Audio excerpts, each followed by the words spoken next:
कहानी की शुरुआत में हमें एक लड़के को दिखाया जाता है जिसका नाम होता है सैम। वह एक म्यूजियम है जो कि पेरिस में रहता था। वह अपनी एक गर्लफ्रेंड के घर जाता है जिसका नाम था नोवा। सैम नोवा के घर अपने म्यूजिक टेप लेने के लिए आया हुआ होता है जो कि गलती से नोवा के पास रह गई थी। जैसे ही बहुत उसके घर के अंदर जाता है, वहां पर एक पार्टी चल रही थी जिसके बारे में नोवा ने उसे नहीं बताया था। वह नोवा के पास जाता है और अपनी टेप के बारे में पूछता है कि उसकी म्यूजिक टेप कहाँ है। तभी नोवा का बॉयफ्रेंड आकर नोवा को वहां से ले जाता है। नोवा के बॉयफ्रेंड का नाम होता है मैथ्यू फैनी। जाते जाते सैम को वेट करने का कहती हैं। यह सब देखकर सैम को बहुत बुरा लगता है, लेकिन पार्टी में नोवा अपने दोस्तों के साथ बहुत ज्यादा बिजी हो जाती है। बहुत ज्यादा टाइम बीतने पर भी वह सैम के पास नहीं आती। तब सैम फिर से उसके पास जाता है और पूछता है कि मेरा म्यूजिक टेप कहाँ है। तब नोवा उसे बताती है कि उसका म्यूजिक टेप ऑफिस में है। सैम अब ऑफिस की तरफ जाने लगता है, लेकिन पार्टी में एक आदमी से टकरा जाता है जिसकी वजह से उसकी नाक पर चोट लग जाती है। सैम ऑफिस पहुंचकर टेप को ढूंढने लगता है, लेकिन उसकी नाक पर चोट लगने की वजह से वह सोफा पर बैठ जाता है और बेहोश हो जाता है। तभी हमें सुनाई देता है कि होल से चीजों के टूटने फूटने की आवाज सुनाई दे रही है, लोगों के चिल्लाने की आवाज सुनाई दे रही है। लेकिन सैम को इन सब के बारे में नहीं एहसास होता क्योंकि वह बेहोश था। नेक्स्ट मॉर्निंग वह उठना है और अपना सामान लेकर बाहर की तरफ जाता है, तो वे देखा है कि होल का पूरा सामान टूटा फूटा पड़ा है और बिखरा हुआ है और दीवार पर बहुत सारा खून भी लगा हुआ है। यह सब देखकर वह थोड़ा डर जाता है और बाहर से उसे कुछ आवाज सुनाई देती है। तो वह देखता है कि नोवा सीढ़ियों पर बैठी हुई है। सैम उसे बुलाता है तो नोवा उसे पर अटैक कर देती है। सैम कैसे ही करके बच जाता है और वह दरवाजा को लॉक कर देता है। वह देखता है कि नोवा का आधा मुंह खराब हो गया है, जिसे देखकर वह बहुत ज्यादा डर जाता है। सैम समझ जाता है कि नोवा ज़ॉम्बी में कन्वर्ट हो चुकी है। जैसे ही वह बार विंडो से देखा है तो सब कुछ बिखरा हुआ था और एक परिवार कार में बैठकर वहां से भागने की कोशिश कर रहा था, लेकिन कुछ ज़ॉम्बी जाकर उन पर अटैक कर देते हैं और उन्हें मार देते हैं। वह समझ जाता है कि सभी लोग ज़ॉम्बी बन चुके हैं और अब वे यहां से नहीं जा सकता, जिसे सोचकर वह थोड़ा दुखी भी होता है और वे हाल में जाकर सामान चेक करने लगता है, जहां पर उससे कुछ लोगों के फोन भी मिलते हैं। वह रेडियो को सुनता है जिसमें कहा जा रहा था कि पेरिस में पूरी तरह से ज़ॉम्बी वायरस फैल चुका है, जिससे वह बहुत दुखी होता है और छत की तरफ जाता है, जहां उसे तबाही के सिवा कुछ और नहीं नजर आ रहा था। वह नीचे जाकर एक कमरे को साफ करने लगता है, लेकिन उसे कमरे के नीचे से कुछ आवाज सुनाई देती है। तभी वहां पर गोली चलती है। तभी फ्लोर में एक छेद हो जाता है और वह नीचे देखा है तो उसे एक आदमी दिखाई देता है जिसने अपने आप ही सुसाइड कर लिया था। वह उसे फ्लोर को तोड़कर नीचे जाता है और देखा है कि उसे आदमी की वाइफ इन्फेक्ट्री हो चुकी थी, इसलिए उसने उसे मारकर खुद भी सुसाइड कर लिया। सैम उसे आदमी के हाथ से बंदूक लेकर वहां से मेन गेट की तरफ जाता है, जहां पर उसे कई सारे ज़ॉम्बी दिखाई देते हैं। वह मेन गेट को बंद कर देता है ताकि कोई भी ज़ॉम्बी अंदर ना आ सके। अब वह भूखा था क्योंकि उसने कल से कुछ भी नहीं खाया था। वह खाना ढूंढने लगता है। वह खाना और कुछ सामान इकट्ठा करता है ताकि वह इस ज़ॉम्बी वायरस में सरवाइव कर सके। वह ऑफिस की तरफ जाता है, फिर वह अपार्टमेंट में जाता है, फिर वह रूम को चेक करने लगता है। जब वह पहले रूम के अंदर जाता है तब वहां पर उसे एक ज़ॉम्बी अटैक कर देता है। वह किसी तरह से वहां से निकल जाता है और दरवाजा बंद कर देते हैं। दरवाजे पर वह एक निशान बनता है। जब वे दूसरे रूम में जाता है तो वहां खाने का बहुत सारा सामान मिलता है और वहां पर मुझे म्यूजिक इंस्ट्रूमेंट भी मिलते हैं। जीने वह ले लेता है क्योंकि उसे म्यूजिक बहुत पसंद थे। अब वह एक ज़ॉम्बी को लिफ्ट के अंदर बंद देखता है, लेकिन वह ज़ॉम्बी कुछ भी नहीं कर रहा था और बिल्कुल शांत था, इसलिए सैम उसे नहीं मारता। अब सैम अपने रूम में आकर म्यूजिक सुनते सुनते सो जाता है। अगले दिन जब वह बाहर देखता है तो देखता है कि चारों तरफ ज़ॉम्बी फैल हुए थे। अब वह यहां से बाहर नहीं जा सकता था। वह बिल्डिंग की खिड़की पर अपने दिन अकाउंट करने लगता है।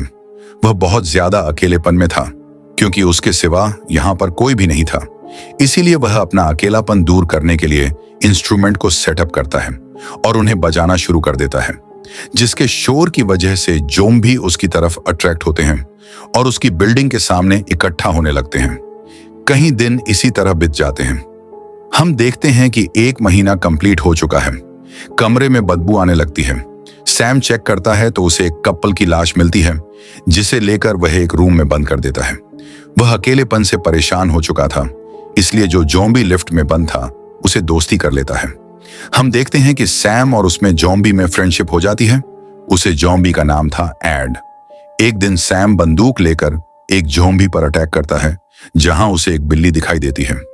वह उसे पकड़ना चाहता था ताकि वह उसे अपने साथ रख सके, लेकिन वह बिल्ली सैम के पास नहीं आती, इसलिए सैम बाहर निकल जाता है बिल्ली को पकड़ने के लिए, जहां उसे पर 2 जॉम्बी अटैक कर देते हैं।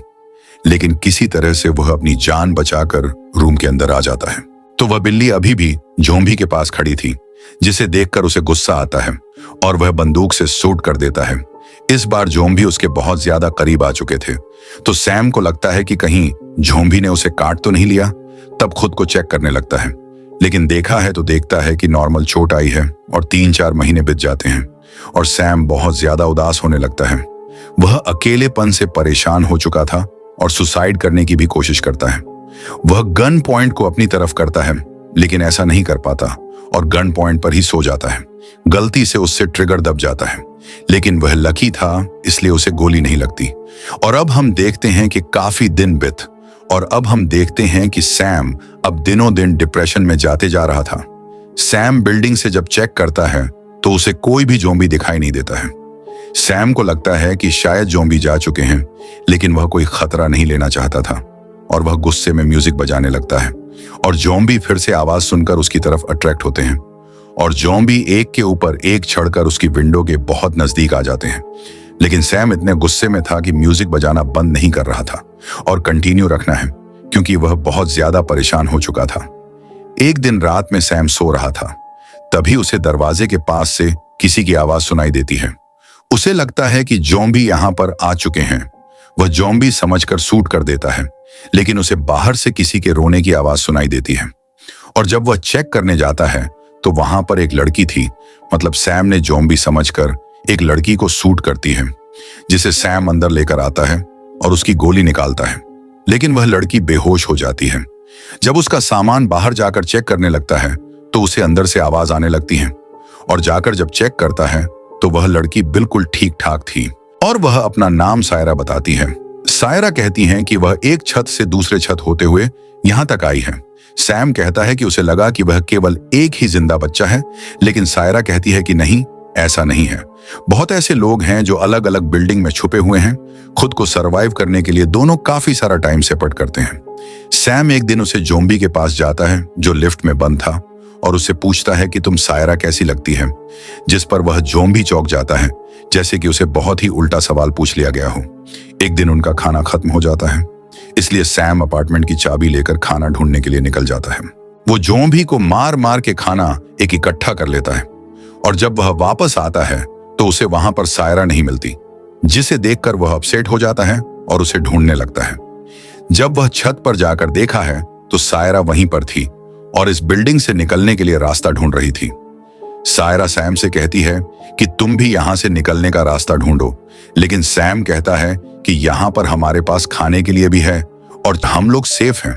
सायरा कहती है कि अगर उन्हें ज़ॉम्बी नहीं मारा तो ही वह अकेलेपन की वजह से मर जाएगा और एक दिन अकेलेपन से परेशान होकर खुद को ही गोली मार लेगा।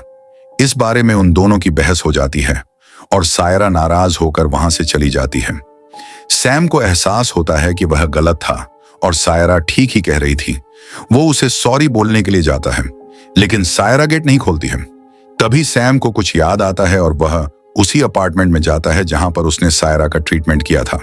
वहां जाकर जब वह चेक करता है तो देखा है कि सायरा की लाश पड़ी हुई है। वह उसी वक्त मर चुकी थी। तब उसे पता चलता है कि यह सब सिर्फ उसकी इमेजिनेशन थी। मतलब वह एहसास कर रहा था कि सायरा जीवित, लेकिन असलियत में सायरा मर चुकी थी। सैम बहुत रिस्पेक्ट के साथ सायरा को लास्ट बार अलविदा कहता है और डिसाइड करता है कि वह इस बिल्डिंग से बाहर जाएगा। वह अपने सारे म्यूजिक टेप इकट्ठा करता है और जला देता है, क्योंकि उसे गुस्सा आ रहा था, क्योंकि इन्हीं म्यूजिक टेप की वजह से वह यहां पर फंस चुका था। इस बिल्डिंग से निकलने से पहले वह लिफ्ट वाले ज़ॉम्बी को दूसरे रूम में जाने के लिए बोलता है। वो ज़ॉम्बी उसे कोई भी नुकसान नहीं पहुंचाता, क्योंकि वह दोनों फ्रेंड्स बन चुके थे। अब फायर अलार्म बजने लगता है। टेप में आग लगा दी थी, जिसकी वजह से फायर अलार्म बजता है और इसकी आवाज सुनकर ज़ॉम्बी अट्रैक्ट होने लगते हैं और उसे बिल्डिंग के अंदर आ जाते हैं। ज़ॉम्बी अब ऊपर की तरफ आने लगते हैं सैम को मारने के लिए, लेकिन सैम उन्हें बंदूक से शूट करता है, लेकिन वह संख्या में इतने ज्यादा थे कि उनसे जिद पाना सैम के लिए मुश्किल था। इसलिए वह ऊपर भाग कर जाता है जहां पर फ्लोर टूटा हुआ था। वहां पर भी एक जोम्बी उसे पर अटैक करता है, लेकिन सैम उसे जोम्बी को मारकर उसे टूटे हुए फ्लोर से निकल जाता है और छत पर पहुंच जाता है। वो एक रस्सी और हुक की मदद से दूसरी बिल्डिंग पर फेंकता है और खुद को बांधकर वहां जाने की कोशिश करता है, लेकिन वहां पर भी जोम्बी आ जाते हैं। लेकिन सैम सही वक्त पर कूद जाता है और सामने वाली बिल्डिंग से टकरा जाता है, जिसे वजह से वह बेहोश हो जाता है। जैसे ही उसे होश आता है, वह ऊपर छत पर चढ़ता है और देखता है कि वहां पर भी उसकी तरह कई लोग हैं जो जोम्बी नहीं बने हुए, जिन्हें देखकर वह बहुत खुश होता है। फाइनली सैम और भी सर्वाइवर से मिल जाता है, जिसकी वजह से अब वह अकेला नहीं रहेगा और उसे अच्छा भी लगेगा। इसी के साथ मूवी एंड।